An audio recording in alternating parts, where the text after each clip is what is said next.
오늘 우리에게 주시는 하나님의 말씀은 신약성경 사도행전 11장 19절부터 26절까지 말씀입니다. 사도행전 11장 19절부터 26절까지 말씀을 제가 봉독하겠습니다. 그때에 스데반의 일로 일어난 환란으로 말미암아 흩어진 자들이 베니게와 구브로와 안디옥까지 이르러 유대인에게만 말씀을 전하는데, 그 중에 구브로와 구레네 몇 사람이 안디옥에 이르러 헬라인에게도 말씀을 말하여 주 예수를 전파하니 주의 손이 그들과 함께 하심에 수많은 사람들이 믿고 주께 돌아오더라. 예루살렘 교회가 이 사람들의 소문을 듣고 바나바를 안디옥까지 보내니 그가 이르러 하나님의 은혜를 보고 기뻐하여 모든 사람에게 굳건한 마음으로 주와 함께 머물러 있으라 권하니, 바나바는 착한 사람이요 성령과 믿음이 충만한 사람이라. 이에 큰 무리가 주께 더하여지더라. 바나바가 사울을 찾으러 다소에 가서 만남에 안디옥에 데리고 와서 둘이 교회에 1년간 모여 있어 큰 무리를 가르쳤고, 제자들이 안디옥에서 비로소 그리스도인이라 일컬음을 받게 되었더라. 아멘. 학창 시절에 운동회나 체육대회를 할 때 빠뜨리지 않고 꼭 하는 종목이 있습니다. 줄다리기예요. 여러분들도 왕년에 줄다리기 다 해보셨지요? 예.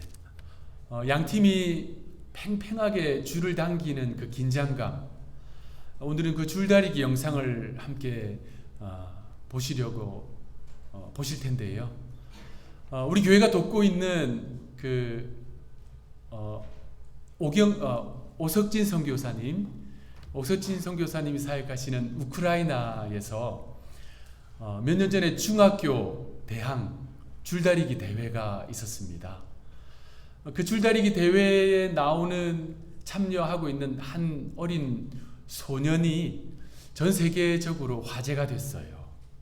많은 이들에게 감동을 주었습니다. 그 영상 함께 보시겠습니다.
영상을 보시는 내내 이쪽에 계신 두 분의 표정을 보면서 제가 참 재밌다 이렇게 생각했어요.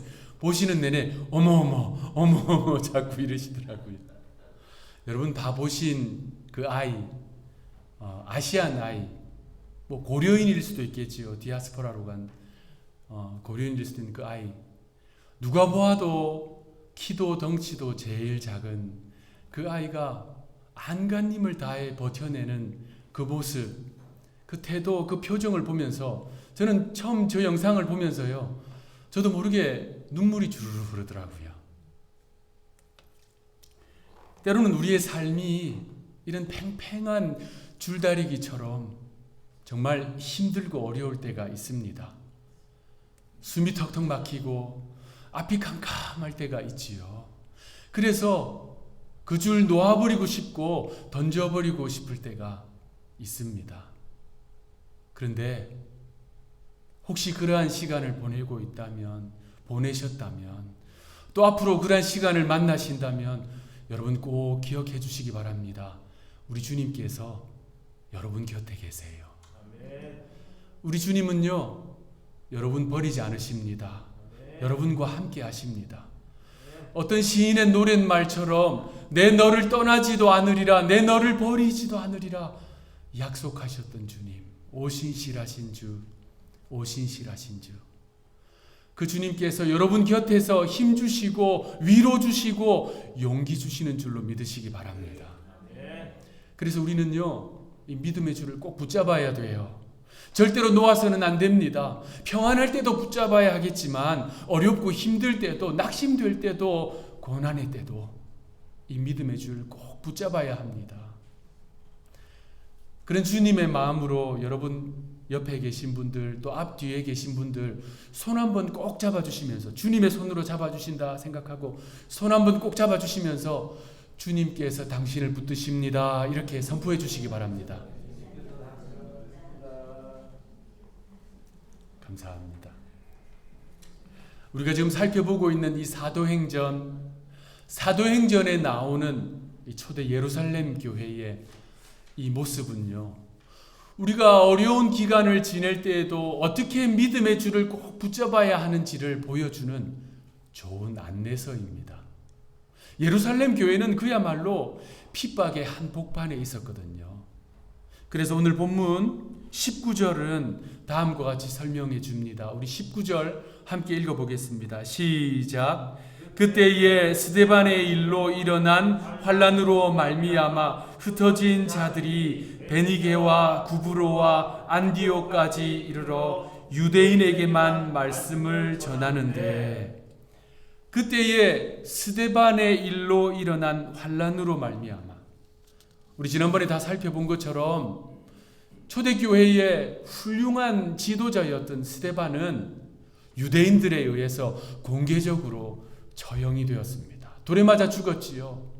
그 사건을 계기로 유대인들은 본격적으로 그리스도인들을 박해했습니다. 그 대박해 시대에 예루살렘 교회 성도들 가운데 많은 이들이 뿔뿔이 흩어졌어요. 성경을 보니까 그들은 이 팔레스타인 지역을 벗어나서 베니게와 구브로와 안디옥까지 흩어졌다라고 이야기합니다. 베니게는 오늘날의 레바논 지역이에요. 그리고 구브로는 키프로스 섬, 영어로는 사이프러스 섬이지요. 지중해 동부에 있는 섬입니다. 그리고 안디옥은 지금의 터키 남부 지역이에요. 그렇게 멀리 흩어졌습니다. 놀라운 것은 그렇게 박해를 피해 흩어진 그 초대교회 성도들이 그들이 간 그곳에서 생명의 복음을 전했다는 거예요. 정든 고향을 떠날 수밖에 없었는데, 교회를 등지고 피난할 수밖에 없었는데, 발길이 닿는 멈추는 그곳에서 복음을 전했어요. 처음에는 유대인들에게, 그곳에 먼저 정착해 있었던 유대인들에게 복음을 전했습니다. 벌써 오래전부터 그곳에는 디아스포라로 정착해 있던 유대인들이 있었거든요. 그러다가 이방인들, 헬라인들에게도 복음을 전하기 시작했어요. 그랬더니 많은 이방인들이 복음을 듣고 주님께로 돌아왔습니다. 특히 안디옥 지역에서 많은 이방인들이, 헬라인들이 예수 복음을 받아들이고 교회로, 믿음으로 나왔던 것입니다. 이 소식이 예루살렘 교회에 전해졌어요. 그래서 예루살렘 교회는 이 교회의 지도자였던 바나바를 목회자로 파송합니다. 바나바는 그곳에서 그 복음을 받아들이고 주님께로 돌아온 회심한 사울, 훗날 바울이 되는 그를 초청합니다. 그래서 두 사람이 함께 목회를 해요. 그래서 그곳에서 최초의 이방인 교회가 설립이 됩니다. 바로 안디옥 교회예요. 오늘 본문 26절 말씀 우리 함께 읽어봅시다. 26절 시작. 만남에 안디옥에 데리고 와서 둘이 교회에 1년간 모여 있어 큰 무리를 가르쳤고 제자들이 안디옥에서 비로소 그리스도인이라 일컬음을 받게 되었더라. 아멘. 바울과 바나바가 그곳에서 1년간 목회를 했어요. 그랬더니 이 바울과 바나바의 말씀을 듣고 그 말씀을 신실하게 지키고 순종하고 살아가는 사람들이 생겼다는 것입니다. 그들을 향한 새로운 호칭이 생겼어요. 무엇입니까? 그리스도인. 그러니까 교회 밖 사람들이 그들을 바라보면서 그리스도인이라고 불렀어요. 그리스도인이라고 하는 이 표현의 뜻은 그리스도의 것, 그리스도께 속한 사람들, 그리스도께 헌신하는 사람들, 그리스도께 충성하는 사람들. 그러니까 이 그리스도인이라고 하는 표현은 매우 존귀한, 고귀한 표현이지요. 안디옥 교회가 설립된 이 안디옥 지역은요, 그 시대에 이 로마 제국 전체에서 세 번째로 큰 도시였습니다. 그러니까 인구도 많고요, 매우 번성한 도시였어요. 그런데 그렇게 화려하고 번성한 도시에 비해서 안디옥 교회는 매우 열악한 상황이었습니다. 사실 이 안디옥 교회는 피난민 교회 아닙니까? 박해를 피해서 그 수백 마일 떨어져 있는 그 안디옥 지역까지 도망온 이 그리스도인들과 이방인들이 힘을 합쳐서 세운 교회가 안디옥 교회예요. 우리 고국 한국에서 그 6.25가 있었을 때에 이북의 그리스도인들이 다 피난 내려왔어요. 어디까지 왔습니까? 부산까지 내려왔어요. 그래서 그 옛날 부산에는 피난민 교회들이 참 많았잖아요. 그런데 이 안디옥 교회가 그 비슷한 형국인 거예요. 그런데 이 안디옥 교회가 이 제대로 된 건물에서 예배를 드린 것이 아닙니다. 부산에 있었던 그 피난민 교회들도 대부분 천막에서 예배를 드렸다는 것이지요. 근데 안디옥 교회는 훨씬 열악했어요. 안디옥 교회는 산에 있는 동굴에서 예배를 드렸어요. 그러니까 안디옥 교회는 피난민 교회인데다가 동굴 교회였다는 말입니다. 지금도 그 유적이 있어요. 그 산에 나무도 풀도 자라지 않는 그 척박한 산에 동굴에서 모여서 예배를 드렸고요. 그렇게 건조한 땅이었는데도 어떤 동굴에서는 물이 똑똑 떨어졌어요. 그래서 그 물을 모아서 그 물로 세례식을 거행했어요. 그 유적들이 지금까지 고스란히 남아 있습니다. 그런데 그 동굴 가운데는 어떤 동굴에는요, 수십 명이 모여서 예배드리는 장소들도 있었는데 저 안쪽에 허리를 숙이고 겨우겨우 엎드려 들어갈 수 있는 통로가 있었어요. 비밀 통로였습니다. 그래서 박해자들이 갑자기 들이닥치면 예배 도중에 그 통로로 들어가는 거예요. 그 안으로 쑥 들어가 보면 여러 갈래로 나눠져 있었어요. 그래서 추격을 피할 수 있었습니다.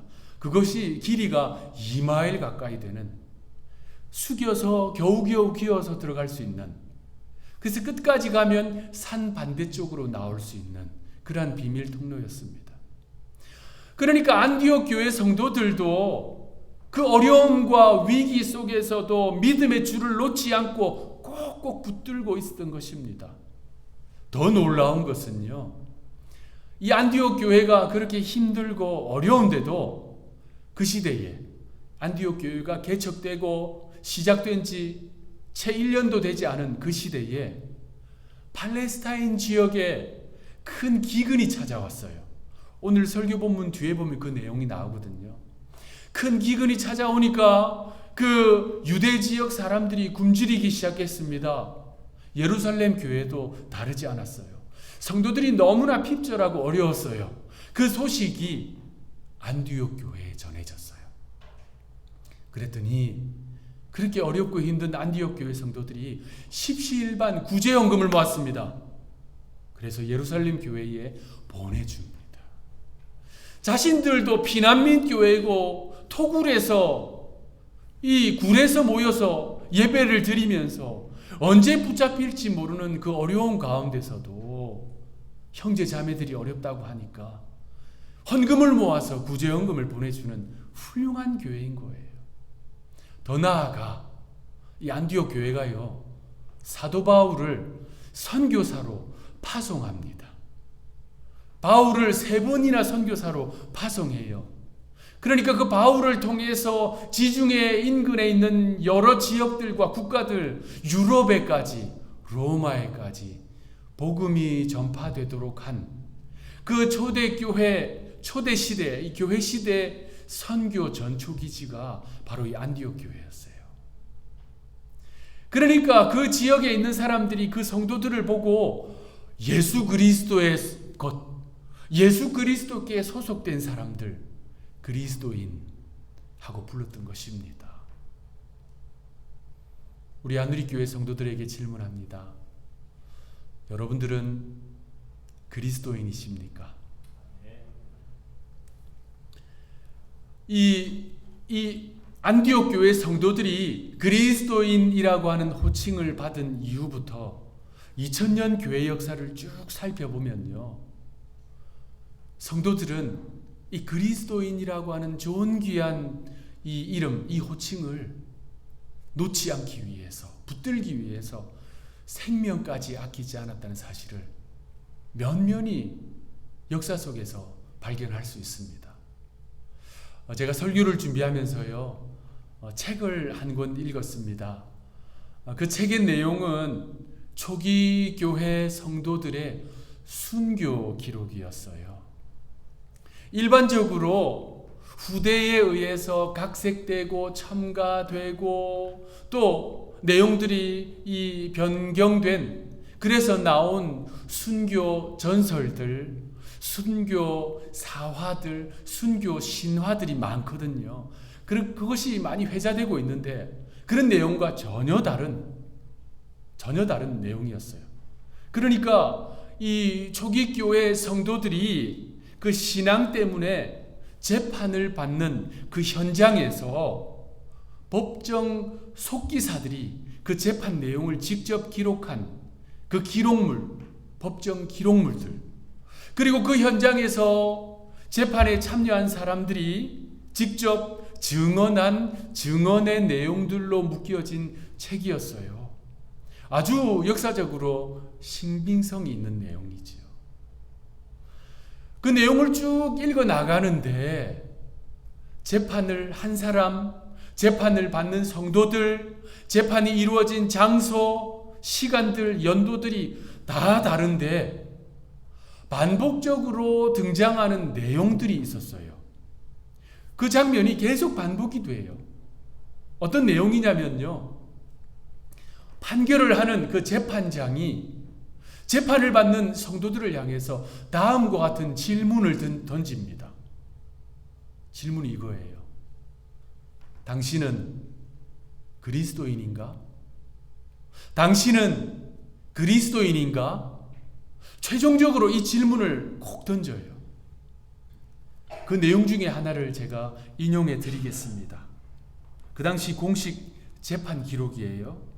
로마의 지사 루스티쿠스가 판사였던 재판정에 저스틴, 카리톤, 유엘피스토스, 히에락스, 파이온, 리베리아누스 초대교회 성도들의 이름이에요. 그들이 결박된 채 법정에 서 있었습니다. 재판장은 그들 한 사람 한 사람에게 다음과 같은 질문을 던집니다. 재판장 루스티쿠스가 저스틴에게 말했다. 당신은 그리스도인인가? 재판장 루스티쿠스가 카리톤에게 말했다. 당신은 그리스도인인가?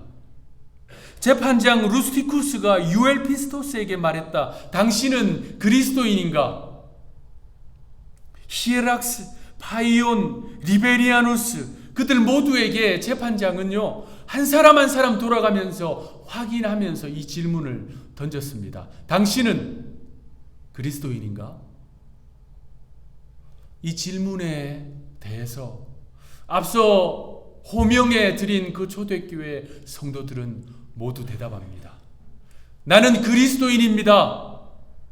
나는 그리스도인입니다. 나는 그리스도인입니다. 그들은 이 대답을 하고 모두 결박된 채 사형장으로 끌려갔습니다. 그리고 그날 모두 목베임을 당하는 참수형을 당하고 맙니다. 그러니까 여러분, 나는 그리스도인입니다 라고 하는 이 고백은 목숨을 걸고 해야 하는 하나의 선언이었다는 말입니다. 또 하나 인용해 드립니다. AD 320년 로마의 황제 리키니우스가 자신의 통치 지역 가파도기아에 있는 모든 사람들에게 기독교 신앙을 버리라 라고 명령을 내렸습니다. 그 기록이 다 남아 있어요. 황제의 명령에 아르메니아의 총독이었던 아그리콜라우스는 자신이 통치하고 있는 군 부대 전원에게 이 명령을 전달했습니다. 그런데 그 군 부대 가운데 일반 역사에도 잘 나오는데요. 천둥부대라고 하는 부대가 있었어요. 12번째 군단이었어요. 그 군단 안에 40명의 성도들이 있었어요. 그들이 그 명령을 거부합니다. 신앙을 수호하기로 결단해요. 이것이 총독의 귀에 들립니다. 그래서 총독은 그 40명을 붙잡아서 오늘날의 터키 남부에 있는 세바스테 성 바깥쪽에 있는 한겨울에 꽁꽁 얼어 있는 그 호수로 보냅니다. 그리고 그 40명을 모두 발가벗깁니다. 그리고 꽁꽁 얼어 있는 그 호수 위에 눕게 만들었어요. 40명을 전부 눕게 만들었어요. 그리고 호숫가에는 따뜻한 목욕물을 준비하고 있었어요. 여러분, 그 조그만 얼음 조각을 쥐고 있어도 얼마나 아려요. 그런데 그 꽁꽁 얼어 있는 호수 위에 발가벗고 누워 있으니까 살을 찢는 뼈가 아리는 고통이 있잖아요. 얼마나 힘들었겠어요. 그랬더니 한 병사가, 한 성도가 그 고통을 견디지 못하고 벌떡 일어났어요. 그리고 목욕탕으로 달려갔습니다. 그 모습을 지켜보고 있던 한 군인이요, 자신의 옷을 다 벗고 그 빈자리로 달려갔습니다. 그리고 그곳에 누워요. 그리고 그 40명의 성도들은 그 자리에서 모두 순교합니다. 그리고 그들의 시신은 불태워졌어요. 그런데 그들이 죽기 전에요, 한 장의 유언장을 남겼어요. 그 유언장이 지금도 남아있는데 그 유언장에 보면 40명의 이름이 다 기록되어 있어요. 그 내용을 보면 이제 갓 군대 들어간 젊은 사람도 있고요, 군생활을 오래 한 연로한 군인도 있었어요. 그런데 그들 모두는 나는 그리스도인입니다 라고 하는 이 고백을 목숨을 걸고 던진 것입니다. 그래서 여러분들에게 질문합니다. 여러분은 그리스도인입니까? 약 10년 전부터 한국 교회에 회자되는 표현이 있어요. 여러분도 다 들어보셨을 거예요. 가나안 교인. 다 들어보셨지요? 가나안 교인. 이 가나안 교인이라는 말이 교회 안 나가를 거꾸로 해서 가나안 교인이라지요. 통계를 보니까 이 가나안 교인, 공예배 참석하지 않고 또 교회에 나오지 않고 또 교회에서 헌신 봉사하지 않고 성도들과 함께 믿음의 교제하지 않지만 그래도 나는 그리스도인이다라고 생각하는 이 가나안 교인이 통계적으로 100만 명입니다. 그런데 이것이 코비드 팬데믹 이전의 통계예요. 지금은 훨씬 많아졌을 것입니다. 우리가 살고 있는 이 미국에도 비슷한 표현이 있어요. 아니, 훨씬 전부터 이러한 표현이 있었습니다. Believing without belonging 이라는 표현 안에 있는 사람들이에요. 그러니까 교회에 소속되지 않고 나는 믿음을 가지고 있다라고 생각하는 이들이에요. 그래서 그들을 unchurched Christian이라고 부르기도 합니다. 통계에 따르면요, 1990년부터 이 미국 땅에 거의 1년에 수백만의 사람들이 교회를 떠났다는 거예요. 그래서 지금 이 unchurched Christian이 이 미국에 불신자들 말고요, 다정교인들 말고요, 최소 2천만이 넘는다라고 합니다. 그런데 이것도 팬데믹 이전의 통계예요. 지금은 훨씬 많습니다. 예배에 참석하지 않고 또 교회 공동체에 소속되지 않고 어떠한 헌신과 희생과 봉사하지 않아도 나는 그리스도인이다 라고 생각하는 2천만이 넘는 사람들이 이 땅에 있습니다. 여러분, 우리는요, 믿음이, 신앙이 희석되어지는 시대를 살아가고 있습니다. 그리스도인이라고 하는 이 표현은요, 우리가 어떤 공식적인 문서에 당신의 종교가 무엇입니까? 라고 묻는 그 질문에 기독교인, 크리스찬 하고 그 안에 체크하는 정도의 신앙을 말하는 것이 아닙니다. 신앙은요, 믿음은요, 장차 저 천국에 가기 위한 티켓을 구입하는 비용 정도가 아니에요.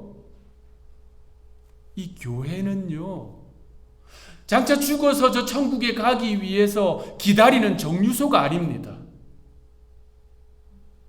그리스도인은 어제도 오늘도 내일도 하나님의 말씀대로 살아가기 위해서 장차 저 천국에서 주님과 얼굴로 뵐 때까지 치열하게 믿음으로 살아가는 이들, 그래서 자신에게 주어진 이 믿음을 완주해내는 이들이 그리스도인입니다.